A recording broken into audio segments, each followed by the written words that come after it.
Hello and welcome to How Good is the God We Adore. And we're going to sing this classic Brethren hymn, and this video will help you to sing virtually. It's one of a set of four. There is one each for bass, tenor, alto and soprano or tune singers. Please make sure you're watching the right video. And once you've found it, then this video will tell you how to make your recording. And we'll also then show the music and play a guide track that you then sing along to while recording yourself. But before we get into that, let's find out a little bit more about how good is the God we adore. This hymn was one of the most popular ones in the book when I was young, and I can remember it often being sung, not so much in the morning meeting or another meeting in the normal way, but on special occasions like the end of the year.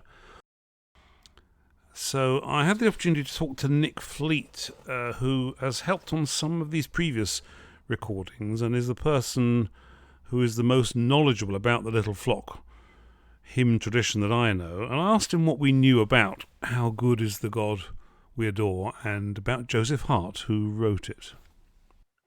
Okay, well, we don't know a great deal about the author Joseph Hart himself, but it seems he was born in London in about 1712.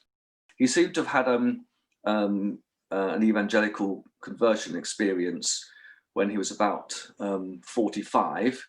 Apparently, he was converted following a preaching by George Whitefield. Okay, famous open air preacher, wasn't he? Yeah. Exactly, and in about 1757. Okay. Thereafter, he seemed to devote himself to the Christian cause. He became an independent minister in one of the London chapels. And a couple of years after his conversion, he brought out one of his first collections of hymns. And it was called Hymns Composed on Various Subjects, and that was 1759. And it's in that little collection that this hymn first appears. But is it true this hymn's been in the Brethren collection since the very beginning? It was indeed. It was in the first collection that G.V. Wigram compiled, called Hymns for the Poor of the Flock. That was in 1838 at number 18. So it must have been one of the first hymns that he chose, and he's putting his collection together. And then in 1856, it was in the first edition of Hymns for the Little Flock at number 23. And it's been hymn 23 in every Brethren hymn book in the exclusive side, so the Little Flock, and Kelly's hymns selected and revised. Now, we always sang this to the same tune, which I think is called Celeste. What do we know about this tune? Well, like many tunes, we don't know much about it, other than it first appeared in a hymn book in 1857. Now, all the hymn books will tell you that was called Lancashire Sunday School Songs. Actually, it was in another collection called Sacred Hymns and Harmonies, the title page of which describes it as the musical companion to Lancashire Sunday School Songs. We never sang any other hymn to that tune, and we certainly didn't sing that hymn to anything other than Celeste. But it certainly makes me think how fortunate those Lancashire children were to have hymns like that given to them in their Sunday school. Absolutely. Thank you very much, Nick. Now let's start preparing to record. Once again, please check you're watching the right video. There are four. And if you're just singing the tune or soprano, you'll want the one that says soprano, otherwise alto, tenor or bass. And these videos will display the music and they will play a guide track.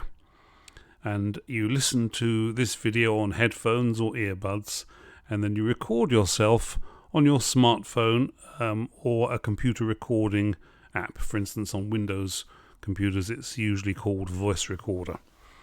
You're only recording the audio. We don't require any video. If you are using your phone, they do have quite good microphones, but please hold them a little bit away from you so that you reduce the risk of distortion. Do try to avoid background noise, particularly like traffic or even a ticking clock or watch. and try and avoid getting a hum on the recording, which sometimes can happen if you are using a phone and you place it on another electrical appliance.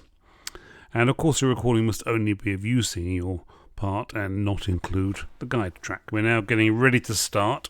So first of all you will hear your starting note, and then you'll hear the click track start, and there'll be 3 beats, and then you start singing on the 4th beat of that very first bar with the click track.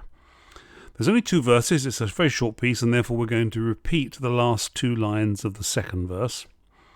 And at the end of that second repeat, it's going to slow down, and you will hear the clicks will double in frequency and then immediately begin to slow down. So you'll better just follow them and all come together into a nice, gentle, slow finish.